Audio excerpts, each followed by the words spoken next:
Dinheiro, comércio, lucro, empreendimento. Sem eles, a máquina do Estado não teria funcionado.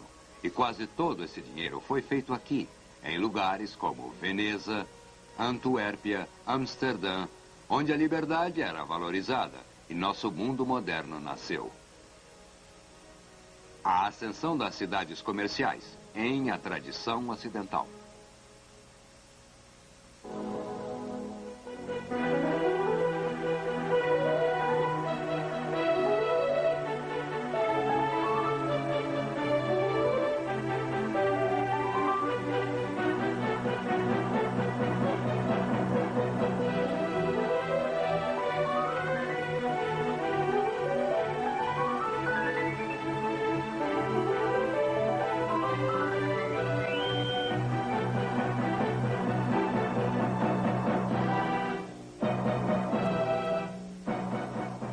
E agora o professor da Universidade da Califórnia, Eugene Weber, em sua jornada através da história da civilização ocidental.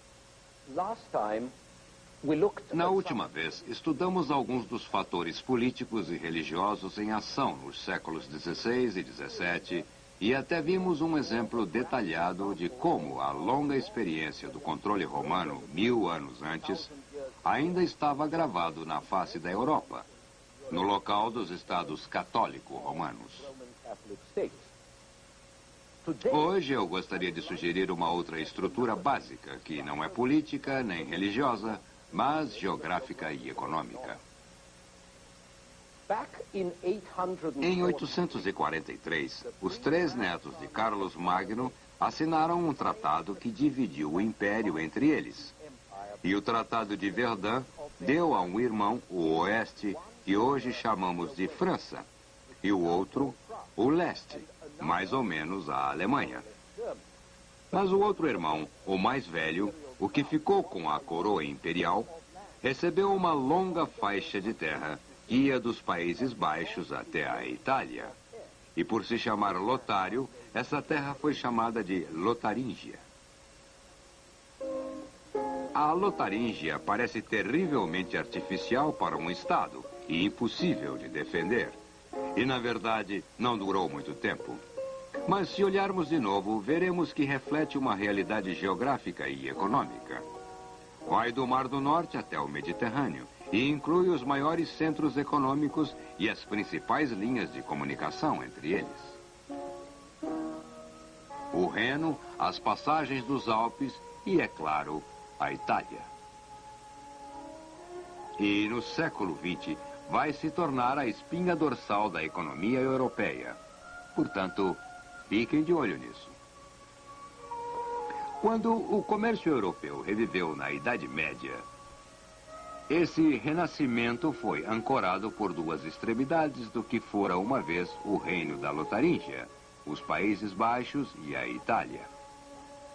Especialmente a Itália, onde o grande centro de comércio e produção era Florença. Aqui. Naquela época, entre as 2 extremidades, se estendia, como hoje, o eixo do comércio europeu, ao longo das passagens dos Alpes e ao longo do Reno. Cidades comerciais cresciam ou renasciam, como Colônia. E o restante do comércio girava em torno deste eixo. No norte, uma liga de cidades alemãs chamadas de Hansa, Riga, Danzig e esta Lübeck, principalmente ao longo do Báltico, ligando-se com a Escandinávia, Polônia e Rússia. No centro estava Champagne, com suas feiras, onde os mercadores do norte e do sul podiam se encontrar na metade do caminho.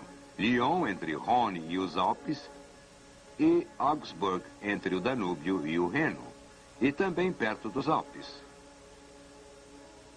Mas a verdadeira riqueza da Idade Média estava nas entradas. Veneza, onde o comércio do Mediterrâneo se concentrava, e Bruges, onde se concentravam o comércio do Báltico e o Mar do Norte. No século XVI, no entanto, Veneza começa a decair. Não era mais a cortesã do Mediterrâneo por causa dos turcos, nem era mais a cortesã do comércio de especiarias por causa dos portugueses. Com a era das grandes navegações, o Atlântico assumiu o poder do Mediterrâneo. Quanto a Bruges, seu porto foi obstruído e os embarques, que normalmente passariam por lá, iam para a vizinha Antuérpia. Os portugueses levavam suas especiarias para a Antuérpia e os bens pesados do Báltico também passavam por lá. Grãos, madeira e arengue, um peixe crucial quando havia 2 dias de jejum por semana e a quaresma. Mas depois a Antuérpia entrou em decadência também, arruinada pelas guerras religiosas. E a riqueza e o poder que acompanhavam a riqueza mudou para outro porto marítimo do norte, um pouco mais acima no litoral, Amsterdã. Claro que este é um relato muito esquemático e superficial de desenvolvimento que levaram 4 séculos aproximadamente, de 1200 a 1600. Mas o que ajuda a esclarecer é que em todo esse tempo e cada vez mais, a produção, a troca, o capital, riqueza, crédito, não estavam nas cortes dos príncipes, mas nestas cidades comerciais. Sem seus empréstimos, sem seus outros serviços financeiros, os príncipes não podiam agir. Eles principalmente não podiam fazer guerras, que era sua principal ocupação. Assim, enquanto estados dinásticos faziam guerra, cidades-estados faziam lucros. As cidades também criaram instrumentos e instituições básicas que iriam afetar nossa cultura consideravelmente. Por exemplo, a Veneza do século XIV concentrava os mercadores, banqueiros e trocadores de dinheiro, geralmente a mesma pessoa, não apenas em uma cidade, mas em uma pequena área perto da ponte de Rialto. Eles podiam transferir bens e dinheiro de um para outro com uma contabilidade simples. Pagamentos podiam ser transferidos sem o uso de dinheiro, sem se esperar uma feira. Saques a descoberto eram possíveis. Notas de crédito apareceram, como também algo parecido com um mercado de ações. Essas reuniões em Rialto fixavam os preços das mercadorias, taxas de juros para empréstimos públicos e particulares e depois estabeleciam os preços dos prêmios de seguro marítimo. Perto de Rialto estava a Calle delle Securità, a Rua do Seguro. Assim sendo, na Veneza do século XIV, os grandes negócios já estavam concentrados e funcionavam de maneiras que podemos reconhecer hoje. Todas estas altas finanças eram realizadas a céu aberto. Em Londres, que era um lugar distante e pouco sofisticado, os italianos se reuniam na Rua Lombard, onde hoje fica o Banco da Inglaterra, trabalhando na chuva quando chovia, mais vendedores ambulantes do que mercadores, como observou um contemporâneo. Para evitar se molharem, os comerciantes começaram a construir lógias, galerias não apenas na Itália, como no norte. Esta é em Amsterdã. Em Bruges, construíram uma numa praça conhecida como Beurseplatz. Daí deriva Beurs, ou Börse, que significa bolsa. É como o mercado de ações é chamado na maioria das línguas europeias. A característica de uma cidade comercial era ser cosmopolita e tolerante. Quando Amsterdã construiu uma nova prefeitura, a principal estátua nela era de Atlas, levando um globo com todas as nações do mundo, oferecendo seus bens a uma Amsterdã alegórica. Portanto, enquanto católicos e protestantes lutavam na Europa e no exterior durante os séculos XVI e XVII, eles ainda negociavam na Antuérpia, em Amsterdã, ou onde o comércio fosse bom. Grandes portos eram descritos como Torre de Babel ou a Arca de Noé. Eles não seriam grandes se sua população e seus visitantes não fossem capazes de coexistir e trabalhar em paz. Uma coisa que isso demonstrava era que o governo da cidade era forte o suficiente para impor segurança e ordem. As ruas eram melhor patrulhadas em Amsterdã que em Paris, e tumultos eram rapidamente dissipados. A ordem era reforçada pelos guardas, e as companhias de guardas de voluntários das cidades faziam parte da hierarquia da cidade e de sua sociabilidade. Foi uma destas companhias de guardas de Amsterdã que Rembrandt retratou em sua pintura Ronda da Noite. E houve outras descrições de guardas e organizações que eram muito diferentes daquilo que você encontra em sociedades mais aristocráticas. Na Amsterdã do século XVII, viúvas e órfãos eram colocados em orfanatos e casas de caridade e trabalhavam na roca com lã. Os pobres merecedores recebiam comida e aquecimento gratuitos. Os orfanatos ficavam com o lixo que era coletado e vendido como fertilizante de campo. E disseram que até os gatos eram organizados em um escritório. A certas horas do dia, um grande número de gatos era alimentado. E depois iam caçar nas lojas ratos e ratazanas.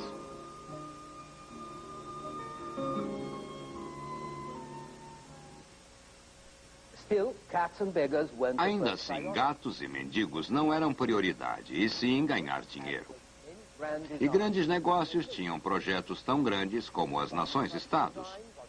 Um projeto destes era a criação de uma grande companhia cooperativa de ações para fazer comércio com as Índias. E uma companhia das Índias Orientais foi criada em Londres em 1600, depois outra em Amsterdã 2 anos depois, e companhias parecidas as imitavam em outros países. Essas companhias trocavam uma única unidade, dividindo seus lucros entre os acionistas, que podiam comprar ou vender suas ações na troca. E dividendos chegavam a 30% ao ano. Hoje, achamos mercados de ações, companhias de ações, algo corriqueiro. Mas naqueles dias, tudo isso tinha que ser inventado e era excepcional. Igualmente excepcional foi o primeiro banco público, o Banco de Amsterdã, criado em 1610. Um banco que atraiu tantos depositantes, tantos investidores, que os holandeses sempre podiam tomar dinheiro emprestado a 2 ou 3% menos que em qualquer concorrente. E isso lhes deu uma grande vantagem nos negócios e na guerra. Há uma história de um homem da Companhia das Índias Orientais conversando com o sultão de Java, sugerindo que o sultão estimulasse seu povo a negociar, a ficar mais rico e assim por diante. E o sultão respondeu: "O meu povo, diferente do seu, não tem nada que seja dele. Tudo que tem me pertence. Esse tipo de povo poderia produzir um excesso, se forçado, mas não muito."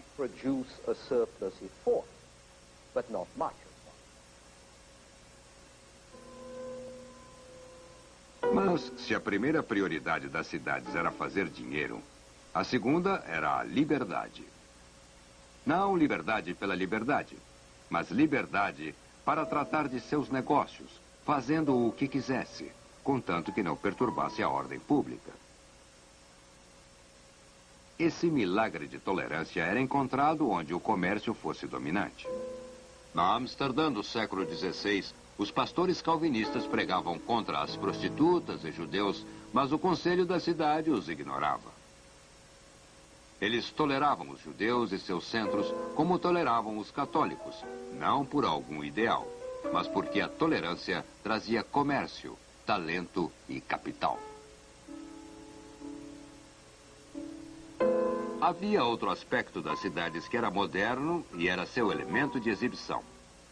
Num mundo em que entretenimento era raro e caro, as ruas e os mercados eram um espetáculo em si mesmos. Os edifícios públicos eram algo dignos de serem vistos, tanto quanto os monumentos. E mesmo as coleções de arte em casas particulares, você podia visitar dando uma gorjeta. Os visitantes significavam renda para as estalagens locais, tabernas e negociantes. Então, por um lado, as cidades queriam se exibir, e por outro, queriam oferecer abrigos agradáveis para seus cidadãos e atraentes para os forasteiros. Não só monumentos públicos, ruas melhores, jardins públicos, passeios públicos. Amsterdã impressionava a todos por sua organização e limpeza, parcialmente porque permitia a entrada de menos cavalos e carruagens.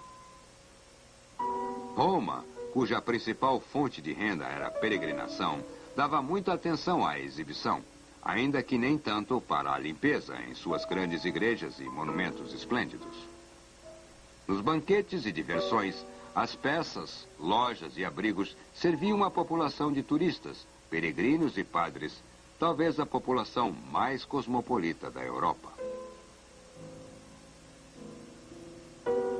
No refeitório do colégio jesuíta, ouvia-se falarem em 27 idiomas. Na Catedral de São Pedro, podia-se fazer confissão em qualquer idioma. E o que também era importante, se você fosse ao mercado na Piazza Navona, quando não havia uma tourada ou uma corrida especial, você poderia ver ilusionistas, equilibristas sobre cordas, animais de circo, o que puder imaginar a qualquer hora e nem tinha que pagar para ver. Roma não era contra turistas protestantes, mesmo no auge da Contra-Reforma. E isso é prova que outros interesses podem ser mais fortes que os interesses religiosos. A realidade raramente é preta ou branca. A Roma católica do século XVII era permissiva e não conformista, e provavelmente mais aberta à liberdade de expressão do que qualquer lugar exceto Amsterdã. Alguns papas eram repressivos e a Inquisição continuava, mas a atitude popular era de mente aberta, porque era de interesse popular ter a mente aberta.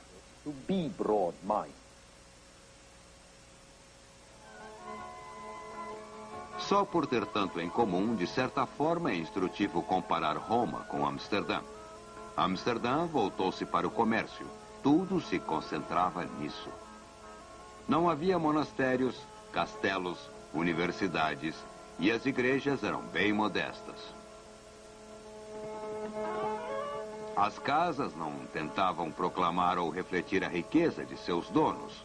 Eram construídas mais para o conforto do que para a exibição. Não havia nada da grandeza de Roma, nem do glamour de Veneza. Havia canais e árvores em volta dos canais, e as coisas eram organizadas de modo que as mentes, o capital e as energias pudessem se concentrar em fazer dinheiro, não em gastá-lo. Roma era bem diferente. Os anos 1600 foram a grande era do Barroco. Um estilo cujo nome deriva da palavra portuguesa irregular que os portugueses usavam para pérolas de formas imperfeitas. O Barroco é dramático, grandioso, cheio de movimento e emoção, perfeitamente adequado para expressar as tensões teatrais da Contra-Reforma e o seu desejo de impressionar. A arquitetura barroca reafirma a autoridade, com produções gigantescas, nos deixa tontos, mobiliza o projeto de palco com finalidades políticas. E você pode ver esse espírito melhor, talvez na obra de Bernini, ou na de Rubens, na Flandres católica, com suas mitologias, alegorias e espaços de suntuosa luminosidade.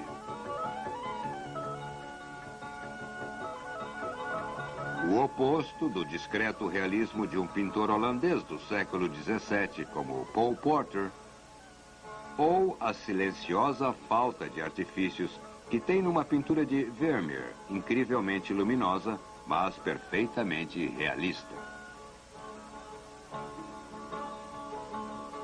Disto você tem certeza absoluta que não são os grandes que herdarão a terra, mas os simples, ou pelo menos eu gosto de pensar assim.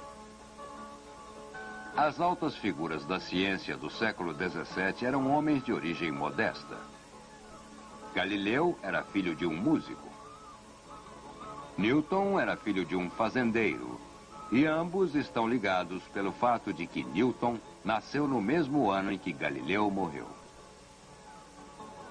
Mas eles tinham mais em comum, pois a união da genialidade matemática de Newton e a genialidade mecânica de Galileu criaram uma revolução científica. Essencialmente, As observações telescópicas e cálculos matemáticos de Galileu estenderam os limites do universo visível, de modo que ele conseguia justificar fenômenos celestes e terrestres em uma teoria sujeita às mesmas leis, as leis da mecânica.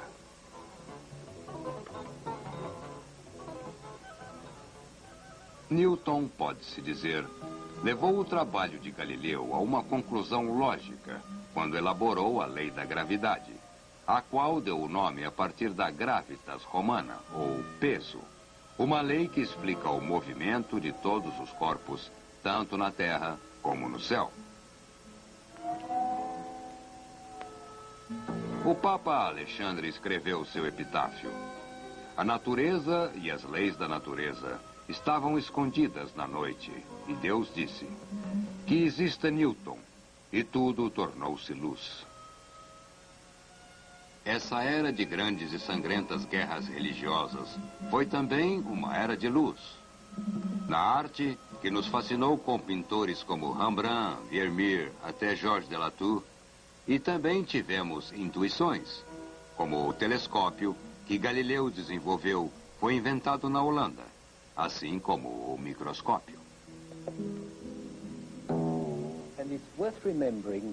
Vale a pena lembrar que a descoberta científica não dependia da religião. Copérnico, o astrônomo polonês que sugeriu que a Terra girava em seu eixo e também em volta do Sol, era o cônego de sua catedral.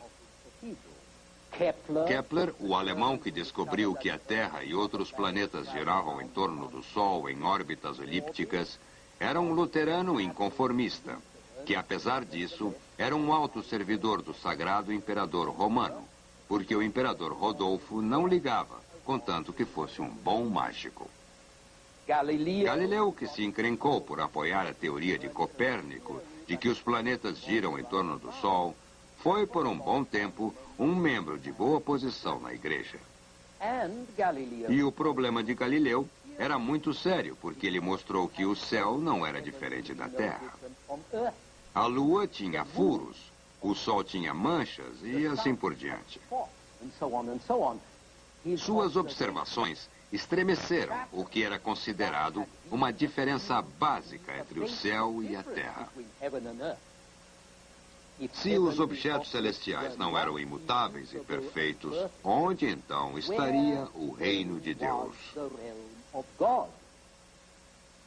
Dada a gravidade de sua transgressão, a mera prisão domiciliar na qual Galileu terminou sua vida trabalhando até o fim pareceria suave.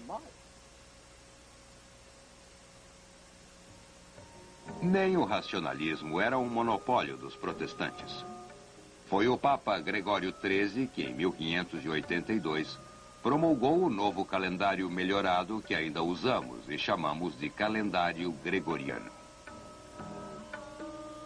Descartes, o santo patrono do racionalismo do século XVII, era um católico também.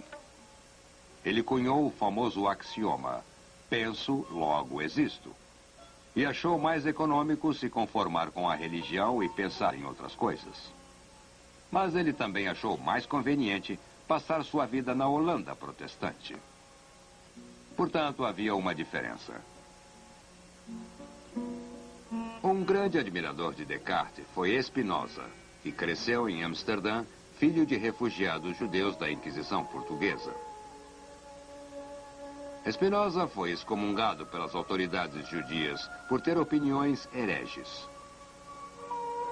Apesar de ganhar a vida moendo e polindo lentes para óculos, telescópios e microscópios, o que realmente interessava a Spinoza era a verdade. A verdade sobre a religião, da qual ele queria eliminar os milagres e profecias, e a verdade sobre o Estado, que dizia ter uma base natural e racional. Ambos eram parte do mesmo problema. Você tem que afastar o medo e o ódio, tem que trazer a razão de volta à Terra. Spinoza tinha 16 anos, quando a Guerra dos 30 Anos finalmente acabou.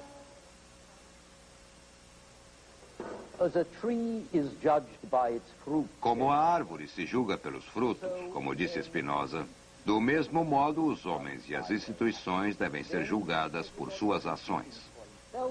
E deixar todos livres para pensarem por si mesmos e julgados por suas obras se eram bondosos ou não. O mesmo com a política. Ninguém deve viver de acordo com a vontade do outro. Ninguém tem o direito de forçar o outro a fazer o que não quer fazer. Toda pessoa é o protetor natural, nato de seus próprios direitos. Assim, a experiência da República Holandesa realmente contribuiu para a filosofia de Spinoza, que é um hino à tolerância, à liberdade de pensamento, à democracia. Tudo o que é subversivo. É um precursor das coisas que estavam por vir. E essa é a questão. Os protestantes não eram modelos de tolerância e os católicos não eram modelos de opressão. Mas o empreendimento material e intelectual era mais fácil e podia ser acionado com mais facilidade em países protestantes que em países católicos. E as criações mais avançadas e desafiadoras da mente humana iam aparecer primeiro na Holanda e depois na Inglaterra. Nações de dono de loja. No próximo episódio, a Era do Absolutismo. Estejam conosco.